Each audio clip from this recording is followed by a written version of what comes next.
Assalamualaikum warahmatullahi wabarakatuh. Perkenalkan, nama saya Ramadanti Milenia.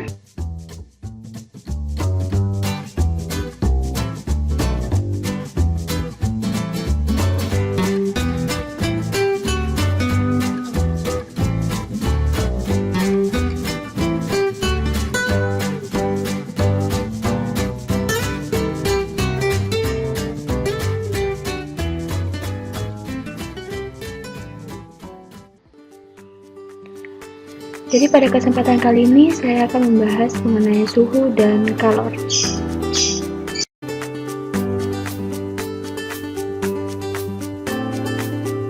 Suhu, apakah itu suhu?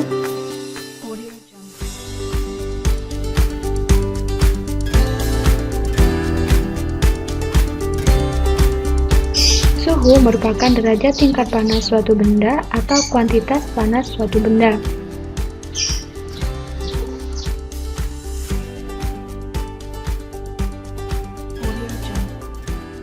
Benda yang dingin dikatakan mempunyai suhu yang lebih rendah dari benda yang panas. Apakah itu benar?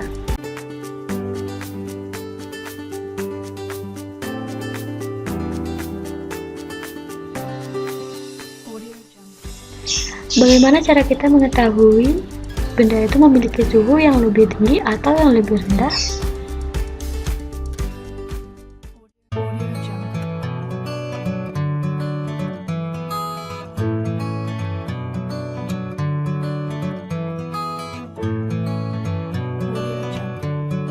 Dapat kita lihat bahwa perasaan kita tidak dapat digunakan untuk mengukur suhu suatu benda karena perasaan kita tidak dapat menyatakan nilai dan satuan dari suhu dengan tepat.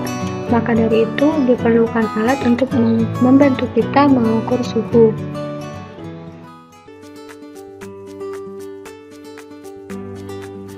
Termometer. Termometer adalah alat yang digunakan untuk mengukur suhu. Ide pertama penggunaan termometer disampaikan oleh Galileo, di mana termometernya menggunakan pemuaian gas. Lalu, bagaimana dengan termometer pada saat ini?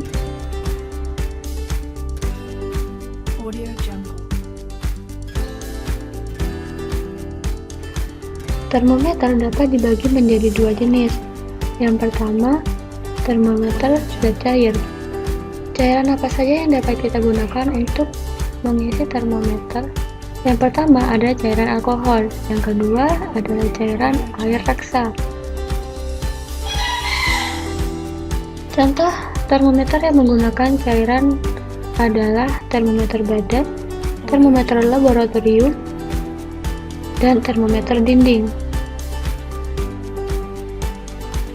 Yang selanjutnya ada termometer zat padat. Termometer dengan zat padat. Yang pertama ada termometer bimetal. Yang kedua ada termokopel. Yang ketiga termometer digital.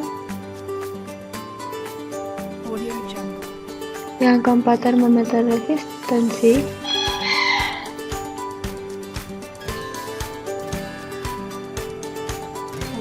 Yang kelima termometer resistor, dan yang terakhir termometer inframerah.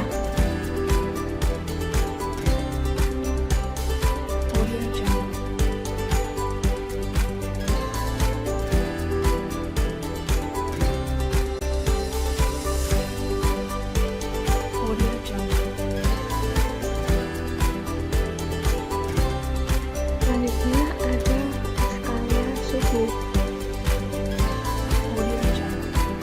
Suhu digunakan untuk memberikan tampilan nilai yang terukur pada suhu. Saat ini dikenal beberapa skala suhu yang misalnya Celsius, Fahrenheit, Reaumur, dan Kelvin. Kelvin merupakan skala suhu dalam satuan internasional. Pada suhu 0 Kelvin, tidak ada energi panas yang dimiliki benda.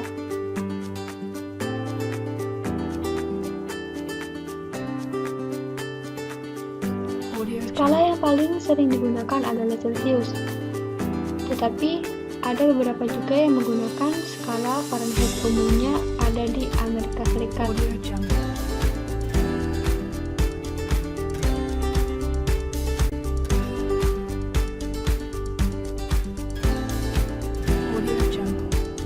Bila kita bandingkan skala suhu Celcius, Ramu, Fahrenheit, dan Kelvin,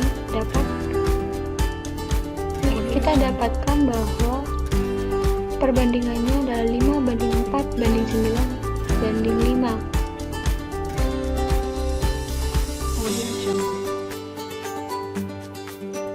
Pemuaian adalah peristiwa bertambahnya besaran ukuran suatu benda karena kenaikan suhu yang terjadi pada benda tersebut. Kenaikan suhu yang terjadi menyebabkan benda itu mendapatkan tambahan energi berupa kalor yang menyebabkan molekul-molekul pada benda tersebut bergerak lebih cepat. Ada beberapa jenis pemuaian. Yang pertama yaitu jenis pemuaian pada zat padat.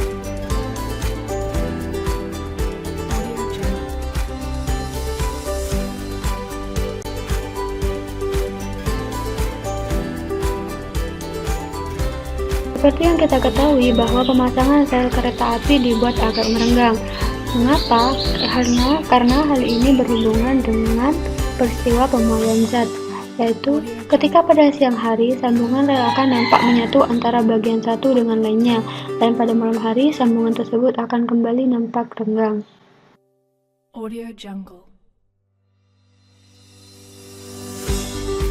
Pemuaian zat padat terdiri dari 3 arah. Yang pertama, pemuaian dalam satu arah, yaitu pemuaian panjang atau delta L. L di sini adalah panjang ketika benda sudah dipanaskan, sedangkan L0 adalah panjang benda mula-mula. Alpha adalah koefisien muai linear atau muai panjang. Delta T adalah perubahan suhu pada benda tersebut. Selanjutnya, pemuaian luas. Yang ketiga ada pemuaian volume atau pemuaian dalam 3 arah. Pada pemuaian luas didapatkan rumus A sama dengan A0 kali dalam kurung 1 plus beta kali delta T. A adalah luas benda saat dipanaskan, A0 adalah luas benda mula-mula, beta merupakan koefisien muai luas, sedangkan delta T adalah perubahan suhu pada benda tersebut. Selanjutnya pada pemuaian volume didapatkan rumus V sama dengan V0 1 plus gamma kali delta T.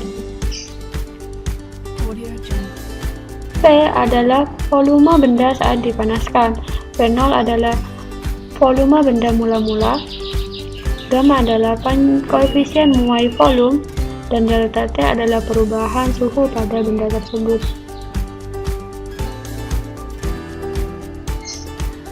Selanjutnya ada pemuaian zat cair dan pemuaian zat gas. Pemuaian zat cair dan pemuaian zat gas sama-sama mengalami pemuaian volume. Pemuaian zat cair karena bentuknya yang cair itu ketika dia dipanaskan atau ketika dia menerima kalor, dia akan memuai mengikuti volume. Sedangkan pemuaian zat gas ketika dia menerima kalor, molekul-molekulnya akan mengikuti ruang yang ia tempati.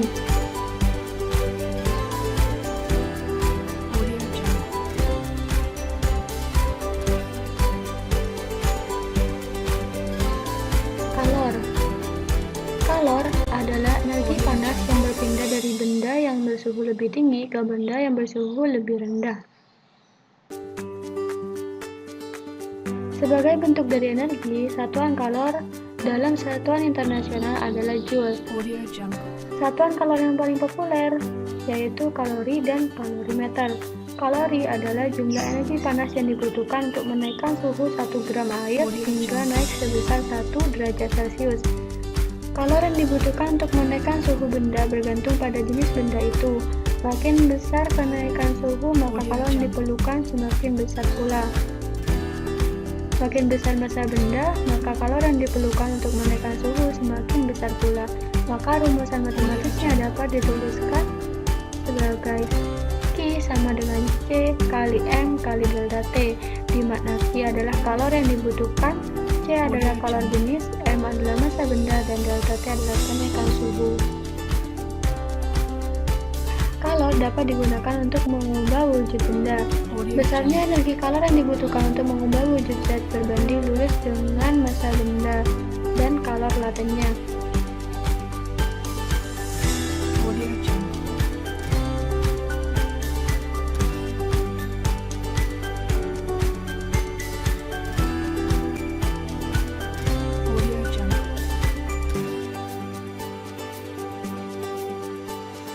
Selanjutnya ada perpindahan kalor.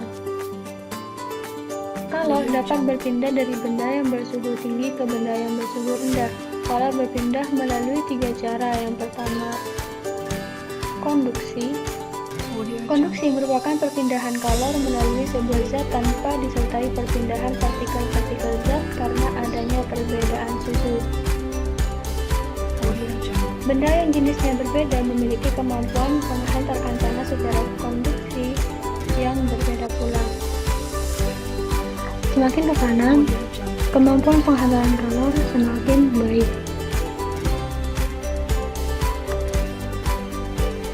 Yang kedua ada konveksi.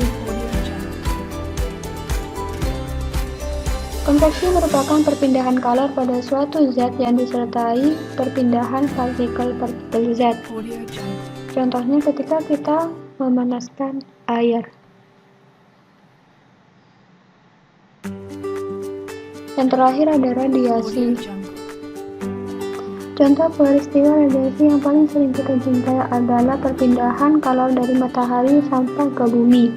Contoh lainnya adalah ketika kita membuat api unggun dan mengarahkan tangan kita pada api unggun. Jadi kita akan merasakan perpindahan kalor dari api unggun ke tangan kita secara radiasi.